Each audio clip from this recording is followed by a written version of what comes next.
What does it mean to be a church at times of war? And what does it mean to the church's mission?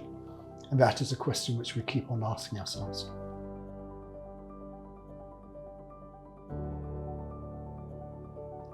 The war in Ukraine has greatly impacted the European churches.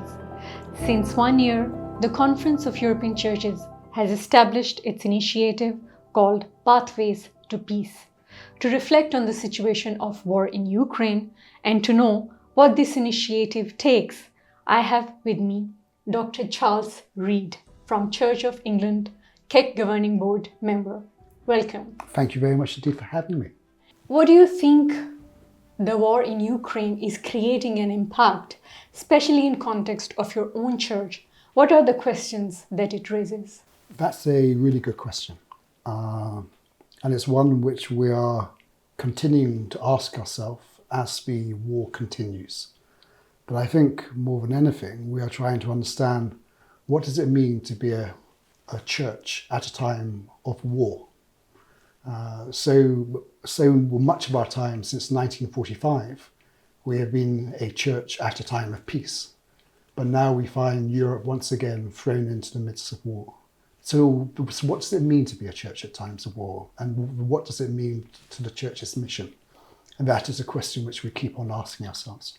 Through Pathways to Peace, what role do you think the Conference of Churches can play to bring peace, justice, and reconciliation in a divided world? And what significance do you see in this initiative, and how do you define it? The Pathways to Peace is a courageous and bold initiative by the Conference of European Churches. It's one which provides an opportunity for member churches around Europe to come together around a common project to engage with one another in response to an urgent need, essentially the war in Ukraine. As a Christian, where do you see the hope? Because we see that the war is still going on and there's a lot of human loss and destruction that is currently taking place. Within my own church and within my own context, the response to the refugee crisis has been overwhelming. People haven't just opened up their hearts, they've opened up their homes, and that's been truly wonderful to see.